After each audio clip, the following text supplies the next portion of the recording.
అదే RTV app వార్తల్ని క్షణాల్లో చదివే అవకాశం ఉంటుంది. ఒక న్యూస్ పేపర్, ఒక టెలివిజన్ ఛానల్ మీ చేతుల్లో ఎప్పుడూ ఉంటాయి. కొత్తగూడెం నియోజకవర్గంలోని రామవరంలో ఉన్న మాతా శిశువు ఆరోగ్య కేంద్రంలో పెద్ద ఎత్తున ప్రభుత్వ నిధులతో కట్టించిన హాస్పిటల్లో ప్రసూతి కొరకు చేరిన తర్వాత 24 గంటలు కూడా అక్కడే ఉంది హాస్పిటల్లోని. అంటే ఉదయం నుంచి అర్ధరాత్రి వరకు కూడా ఉంది. ఉన్నప్పుడు వైద్యం సహజంగా ఎవరైనా సరే బిడ్డ తల్లి క్షేమంగా ఉండాలని ప్రభుత్వ ఆసుపత్రుల్లో చేస్తారు. కానీ ఆ తల్లి ప్రాణం, బిడ్డ ప్రాణం నిర్దాక్షిణ్యంగా ఆ డాక్టర్ నిర్లక్ష్యం వలన కోల్పోవటం జరిగింది.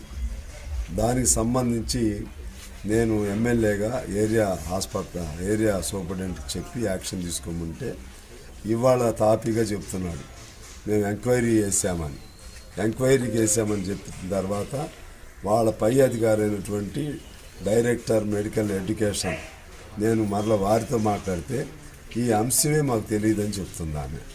అంటే ఇలా ఉంటే ఇక ఎవరికి రక్షణ ఉంటుంది?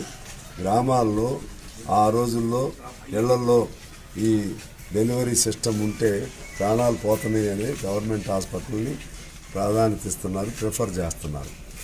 అటువంటి పరిస్థితుల్లో గవర్నమెంట్ హాస్పిటల్లోని దిక్కు లేకుండా తల్లి బిడ్డ చనిపోతే ఎవరు కూడా కింద అధికారి పై వాళ్ళకి తెలియజేయాల్సిన బాధ్యత కింద అధికారికి ఉంటుంది.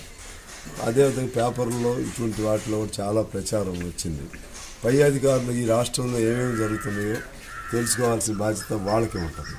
వీళ్ళు చెప్పరు, వాళ్ళు తెలుసుకోరు. నేను ఒక బాధ్యుడిగా, ఒక ఎమ్మెల్యేగా నేను మళ్ళీ ఇవాళ ఆ రోజు ఇమీడియట్గా మాట్లాడాను. మళ్ళీ ఇవాళ నేను పై అధికారులు కూడా ఎందుకైనా మంచిదని మాట్లాడితే ఈ అంశమే మాకు తెలియదు అంటం అనేది ఎంత దుర్మార్గకరమైనటువంటి విచారకరమైన అంశం అంటే బాధాకరంగా ఉంది. అందువలన నేను ముఖ్యమంత్రి గారి దృష్టికి, అలాగే ఆరోగ్య శాఖ మంత్రికి అందరి దృష్టికి కూడా తీసుకెళ్తున్నాం. ఇమీడియట్గా దీని బాధ్యులైనటువంటి వాళ్ళని సస్పెండ్ చేయటమా లేకపోతే డిస్మిస్ చేయటమా ఎట్లా చేయాలో ప్రభుత్వం ఆలోచన చేయాలి. అదే పద్ధతుల్లో ఈ బాధ్యతారాహిత్యం కింద నుంచి పైకి ఎందుకు తెలపలేదు అంటే ఇటువంటి ఘటనలు ఎంత ఘోరమైన ఘటన జరిగినా పై వాళ్ళు తెలవదంటున్నారు, కింద వాళ్ళు వాళ్ళకి తెలపట్లేదు. తెలుసుకునే మెకానిజం లేదా, సిస్టమ్ లేదా, వీటన్నింటినీ పై అధికారులపైన కూడా చర్యలు తీసుకోవాల్సిన అవసరం ఉందని చెప్పి నేను తెలియజేస్తా ఉన్నాను. అదేవిధంగా ఇప్పుడు మరణించినటువంటి తల్లి బిడ్డ మరణించారు. వాళ్ళ కుటుంబం శోకతప్తంగా ఉంది. అనేక వాస్తవంగా పేద కుటుంబం అది.